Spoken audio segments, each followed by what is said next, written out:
Hi, this is Chris from Two Travel Dads. Welcome back. Hey, and this is Rob.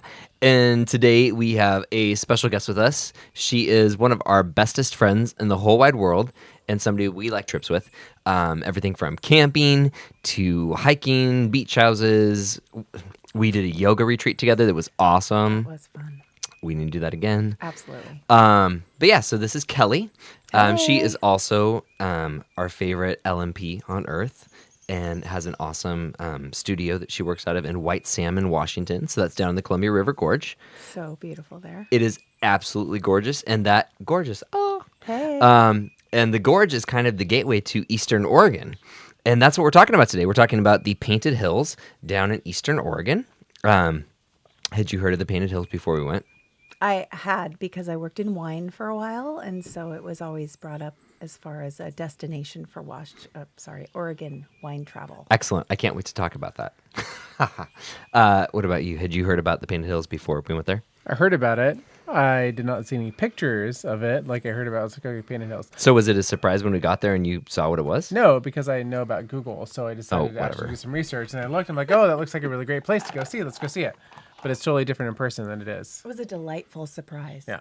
I loved it. It was absolutely amazing. So let's get into it. Let's talk a little bit about it. So the Painted Hills are, to get there, it is about 2 hours east of Bend, Oregon, which is an awesome destination. We need to record a podcast about that too. I love Bend. He nods his head, yes. So many breweries, and you guys So many dig breweries. Big Oh, time. it's- Oh, we've got a great blog post about It's that a too. delicious place. It is a It delicious lots place. of good food. Skiing is also fun. I'm going to get you on the slopes at some point. Maybe. FYI. You'll see. But anyway, so Painted Hills is 2 hours east of Bend. It's an hour east of Prineville. It's really in the middle of nowhere. But it's It's true. awesome. And don't forget, it's also very close to Mitchell. Oh, Oregon. so Mitchell, Oregon is the gateway to the Painted Hills. Mitchell. Yeah. Population like, 17? I don't know, 40? I was going to say 40. What about the ghosts? 40, Do maybe? they count? The ghosts? It's a ghost town. No, Guys. well, no, the Really? ghost town was Shaniko. That's a different thing too. So Mitchell was a big town? Mitchell was a big town. Shaniko was a We were ghost thinking town. big in terms of like maybe 45 people. Okay, 45. Got Yeah. it. Thank you. So, good times. Anyways, so that is where the Painted Hills are. So if you need to Google it, there's going to be a map in the show notes, but you can just, what? Oh, nobody could see my hand wave, meaning it's available through any Google search. You'll find Painted Hills, Oregon. In But we want the to map and discourage you location. from Googling everything because Google is trying to undermine the rest of us who do this work. And it's not always right. And it's not always right. You It's may not be But always we right. are. You heard about our one. If you listen to our Nova Scotia episode, you heard about Google taking us down a snowmobile route and making us go down a road that caused us to get towed out of. So Yeah. it is not always right. Google is not always right. And that's why you should just follow along with the blog and the podcast. The people who know from the people who've been there. Yeah. Right. So, anyway, so Mitchell is where the Painted Hills are.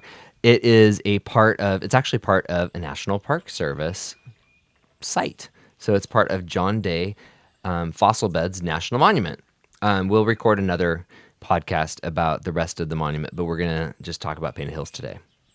Oh, we should go back there, though, because you guys didn't get to do the Blue Basin. No, we did not. We got to join you for a day of hot sunshine and tons of arrowleaf balsam root flowers, which was such a treat.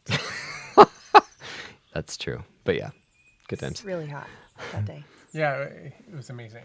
Yeah. So the Painted Hills. So getting there, cool thing is John Day Fossil Beds National Monument. It's a free national park site, which is super nifty.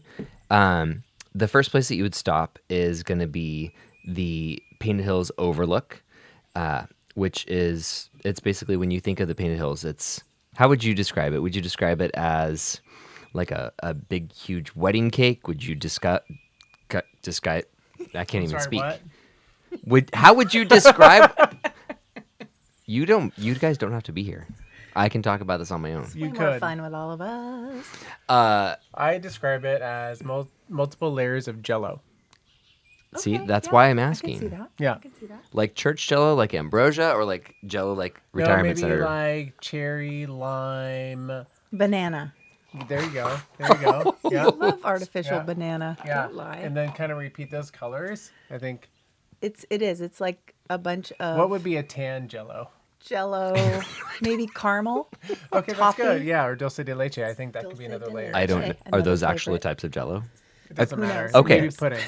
So the point of all this It's is colorful. that yes, it's colorful. The hills are colorful. They are layers and layers. They are striations from millions of years of geology happening. Everything from swamps to deserts to ice age rolling over and swamps happening again, and then a whole bunch of trees decomposing to make deep reds. Yeah. And it used to be the bottom of the ocean. Is that correct? It did used to be the bottom of the ocean. That's right, because we'll get to the fossils Yeah, it that was we an found. ancient river floodplain. Yeah, That's not the ocean. it's true. not. However, it's the delta. Okay. Close enough to the ocean. But that's maybe why there's so many fossils there. Oh, and we can talk about the Mitchell plesiosaur at the end. Yes, Yes, please. Plesiosaurs. Oh. Anyways, okay. So the Painted Hills Overlook, that's basically your starting point for exploring the Painted Hills. It's really easy. All the trails in Painted Hills, the Painted Hills Unit of John Day Fossil Beds National Monument, that's what it's called, the Painted Hills Unit. All the trails are a quarter mile. Perfect. My kind of hike. And then did we mention the breweries? We're not Not there yet. yet. Oh, sorry, they're not close and to that. all the trails at the same time, they're all protected too, right? I mean, you don't want to hurt the dirt when you're there. Yeah, don't hurt the dirt is the was the key. tagline Yeah. of John Day Fossil Beds National Monument. So that is all about three different things. Do you remember what those were? Stay on the trail. Don't leave any litter or anything like that. And don't take any of the cool fossils, even though And they're really don't, cool. Yes, exactly. You see cool fossils, cool rocks, all kinds of stuff. You can look at them, like if you can find the fossils, I think, right? Yeah. Yeah, you can look at the fossils, but just don't like touch it. And you'll know what dirt not to touch because it's so unique and so special and so colorful. That's the dirt that Yeah. you don't touch. It's And loaded with fossils. You could see it just from Literally, they're standing just next to on it. the It's like a trail. hill, huge hill of fossils. But we're not there yet. You can look at our outline, and we're not there yet. It's right down there. Just get so excited. I know. So, Painted Hills Overlook, that's where you're going to see the most picturesque views that you are expecting with the Painted Hills. So, that's where it's just a really mild climb up, and you just look across valleys and just this flat valley floor. And if I recall, and I can even pull up a picture just to refresh our minds of how gorgeous it was. Definitely, I would say mention the month we were there because the flowers were really a highlight. What month were we Beautiful. there? I think it was July. Was it July? Late July? Yeah. Okay. But yeah, so when we were there, it was very dry, and so it was primarily yellow with deep reds.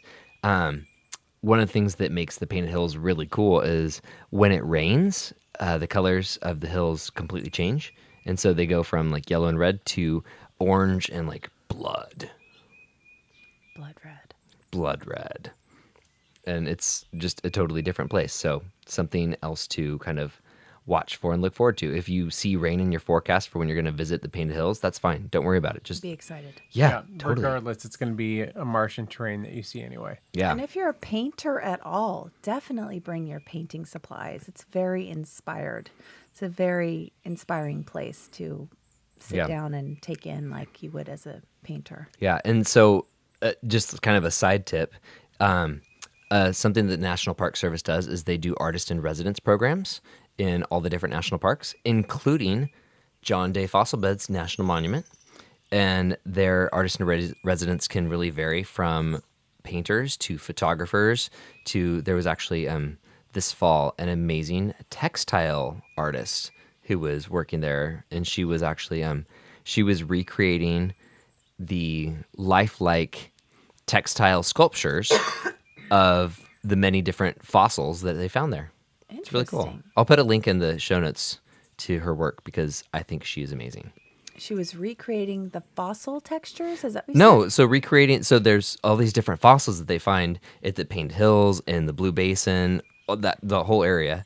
And her job as artist in residence for her time there was to take the fossils and the different scans that they've done and recreate life-size models of the creatures Gotcha. whose Okay. fossils they found. Oh, cool. So you can actually see what the interesting like saber-toothed cats Wow. and weird miniature sloth bear weirdness things were. Yeah, it's really, really cool. So That would be cool. be sure that you pop back to the show Where notes would I on go to find an artist in residence at National Park? That depends. Sometimes they are hanging out at the visitor center. Sometimes they have their own studio space.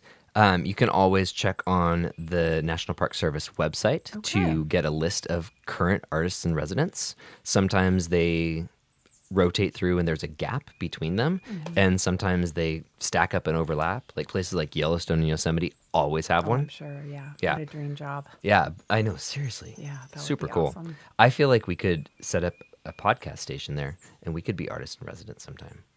Okay. Maybe at Olympic National Park since it's in our backyard. Yeah. And then we could help people find your new site.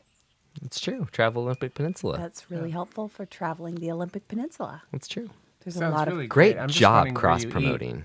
treasures out around there. Painted Hills. Okay, well we'll get to It's your. always about eating, Chris. I know. Jeez. Seriously, we'll get to your special moment. We love food. Well, I think everybody needs to eat. Everybody loves a good burger, especially, Okay, veggie or otherwise.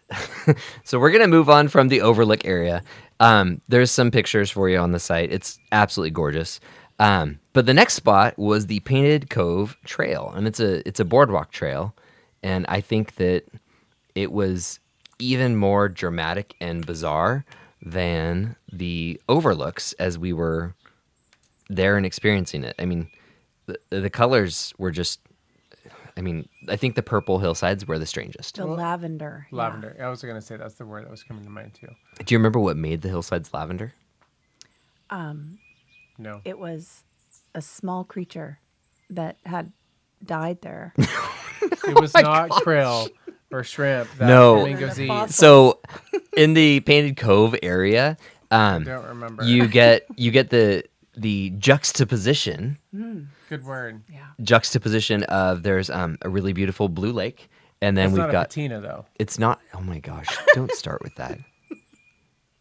Which episode was that we were recording? Anyways, It was about the Castillo de San Marcos. yes. Oh, serious. Oh, and the cannons. Yeah. Another fun thing to listen Edit? to. No, we're just doing this whole thing. Let's just do it. Okay, pink. It's So, a anyways, beautiful color. so the different colors that you see in this particular area, in the Painted Cove area, you've got the lavender hillsides, you've got really deep blue lakes around it, and then there's also, depending on the amount of rain they've had, beautiful green fields, deep orange, deep red, blue sky. Kelly's raising her hand. Seriously, why are they different colors? Okay, so Thank you. did I not get to that? It was No, something you about. skipped it. You didn't yeah, explain something why it about was the lavender. iron Okay. content, Okay. I recall. So the orange. So we're looking at pictures as we're doing this. The orange was from the iron. The lavender was from ash. So that was one of the things. They were ash deposits, Okay. and that's what made the purple hills. And then the red was a combination of the iron, the ash, and then the decomposed cypress trees and other types of trees that lived in the swamps of the Delta Plain.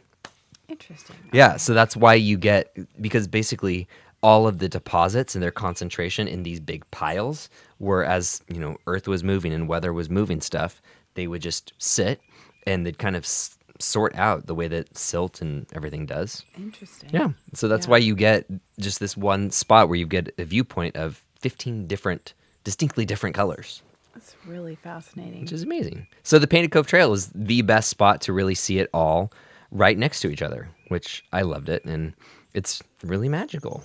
It's nice to have the trail too to keep on, so you really can be aware of hurting the dirt and not be going willy It's true. nilly. And it's so something that always fascinates me in national parks are the number of people who wander, even when there's a clear trail. Or bears. I mean, really, I lived in Jackson Hole, and people would go up to bears, like, "Oh, isn't it cute?" Oh, Or like moose. the Yeah, surprising you way stay that in your people car. would like go It's after a- wildlife. It's a real animal. Gotcha. Yeah. So yeah, stay on the trail. That's all I'm saying. Yeah. Yeah. Good times. Good times. Do you have any thoughts about that? No. No, it's just interesting when you see people like clearly break the rules and for what reason. Like, don't you want your kids to see this place in the future? Yeah. So what are you doing? Yeah, and so keeping with that thought of leaving it for the future, the next trail that we hit up in the Painted Hills unit was the Fossil Leaf Trail, where literally fossils on the side of the trail. As you're walking around, there's these piles of shale which again, what's shale? Shale's ash and mud, I think it is. Or is it just You're mud? the geologist. Sure, I agree with you. Geology. Lovely. I concur. You concur. Excellent. So there's all the shale and these other types of rock, schist, perhaps. I like that word. I schist I you do not. too, schist. With leaf imprints, and in certain places there were not snails. What do you call them? Not trilobites. Oh, not trilobites. Oh, No. Oh gosh, Things that were in the schist? that yes, things in the schist. What are the You never know what you'll find in your schist. snail fossils? What do you call them? Sorry, I'm Dag drawing a nabbit. blank. I Plankton. ammonite is what you call it when you find it in a rock shop. Gastropods. That's I the would word. never have guessed. that. Gastropods. Anyways, so you can watch for gastropod Gastropods. fossils as well. But they just kind of line the trail, and Yeah, tons there's of 'em. one point where literally there is a naturally formed mound of just fossil, like cracked fossils everywhere, and it's amazing. So, thinking about not hurting the dirt and everything, you don't want to, even though it seems like there's a plethora of fossils just laying around, you still need to leave them for future hikers and future generations. I remember the really beautiful juniper trees too. I don't know why, but those just are really pretty. They were really fragrant. They were. They were. And so that's something fun to talk about as like a little side note. What does juniper smell like to you guys? Cat urine. Does it? Yeah. What does it smell like to you? I didn't really sniff it. Oh, okay. What do you think? Well, gin. And I think it smells nice like pine. Yeah, I think that's right. Because you edit out the cat urine. That's actually not what I feel like. Well, you already said it. Sometimes it is, though, a little Well, bit. and so there's a scientific thing about it with juniper and whether or not you think it smells good like fresh pine or nasty like cat urine. And it's like Oh, this is cilantro. like the people about cilantro. Yeah, it's the same thing. It's the same receptors that determine whether or not Soap or delicious. Yeah, soap or delicious. Factory system. Yeah. Yeah. Yeah. So, anyways, so that you're right, and the fossil leaf trail specifically had the juniper lining it all around. Yeah, those were really pretty. Really cool. And then the last trail that we all did together, that again, all these trails, they're just quarter-mile loops. It's Perfect. the easiest hiking you'll do in any national park ever. Accessibility, everybody loves a little. And you hike. know what? With all of them, all except for actually, I think all of them were wheelchair think accessible, so, yeah. except for going all the way to the end of this next trail we're going to talk about, the Red Scar Knot or the Red Scar Knoll. And then the other two units of the John Day fossil beds of the fossil beds, the John Day Fossil Beds National Monument, they also were mostly wheelchair accessible. Yeah, that's good to keep in mind. I forgot So about take that. Grandma and Grandpa out on a Yeah. stroll, or Yeah, it's seriously the most easy and beautiful hiking. But the Red Scar Knoll, that's our final trail we were going to talk about. And what that is another hill in the middle of nothing that is just a huge deposit of layers of colorful rock. minerals. Yeah, minerals, the old decayed cypress and redwoods. It is super. It's just beautiful. Without looking, you really need to hop over to the website just to be able to look at the pictures from spending a day hiking because it's unreal. It's otherworldly. It's like being on what you'd think Mars would look like a little bit. It actually the red. there's parts of it that look just like some of iron. the pictures from the Mars rover. Yeah, it's pretty fascinating. It really is it was a kind of a stunner to me. I didn't really know what to expect other than like the pictures on a couple wine bottles I liked. But Yeah, I mean, you've seen pictures, but it's nothing like what you see in real life when you're there and seeing the really true Martian colors. It's amazing. Yeah. It's beautiful. Yeah. Oh, that's right. One of the other cool things that I really thought was nifty and unique about the Red Scar Trail was the beetle galleries. So the beetle galleries, I just got looks like what? I didn't know it was called a gallery. Yeah, I that's what never they're called. They are called beetle galleries. And it's where beetles will lay eggs underneath the bark of different types of trees. And then as the eggs hatch, the larvae like eat their way out basically. And as they eat, they wind underneath the bark and they leave behind these intricate mazes.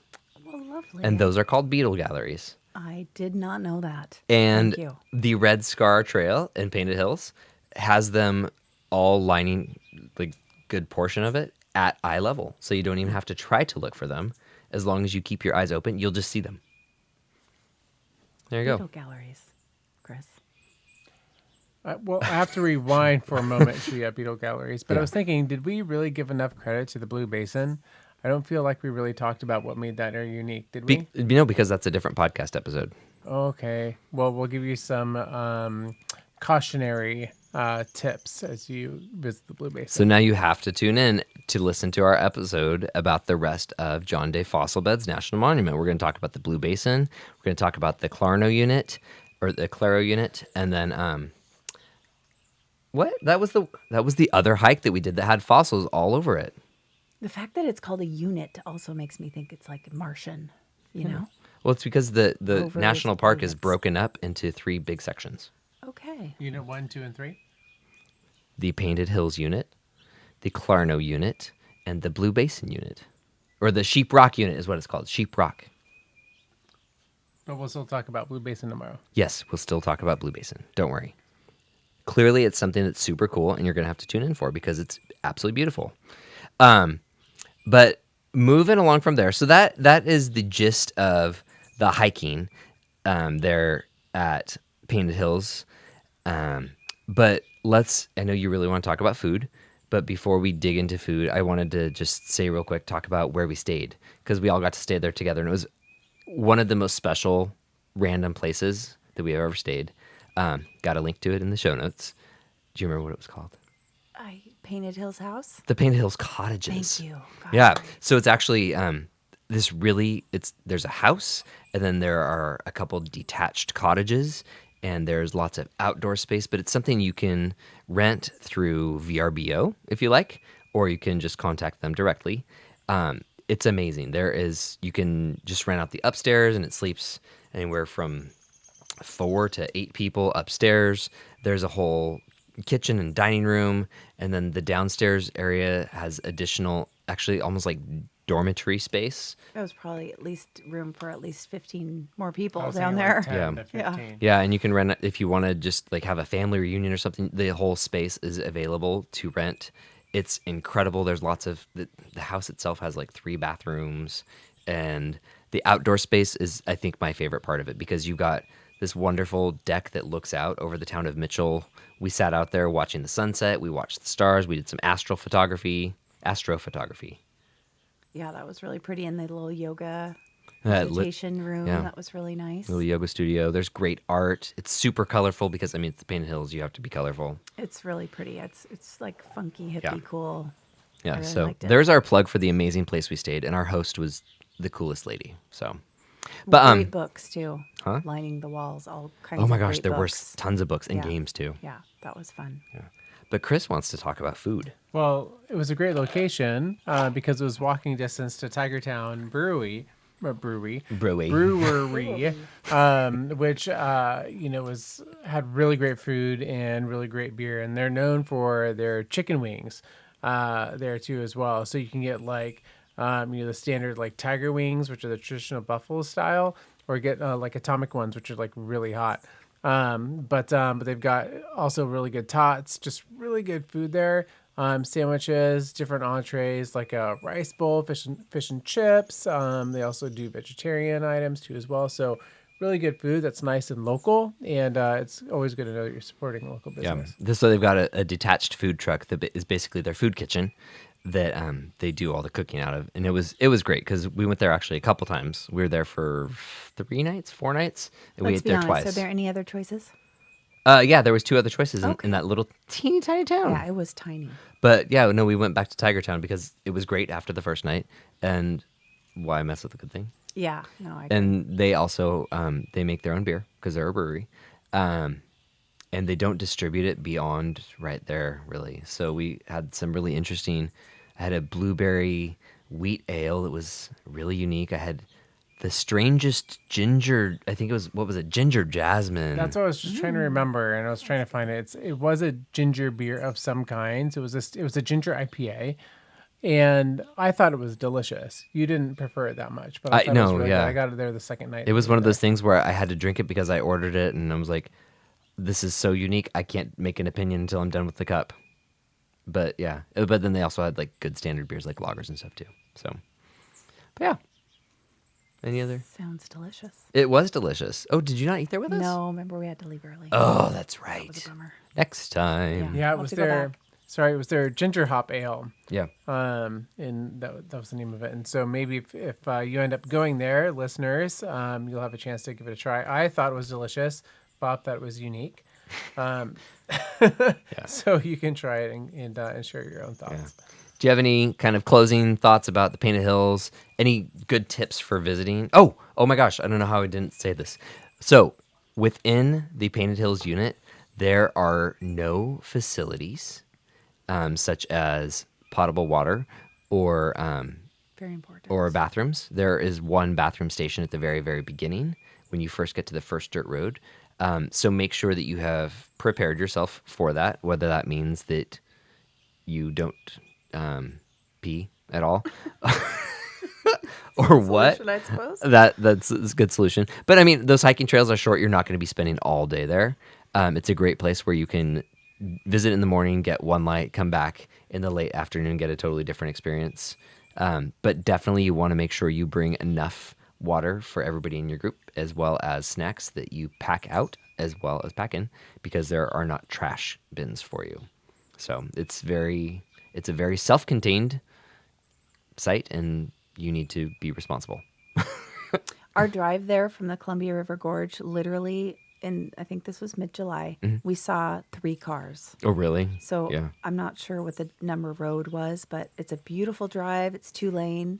And for whatever reason then, it was really easy driving. Well, you come down on, what is that, the 95 out of the Dalles?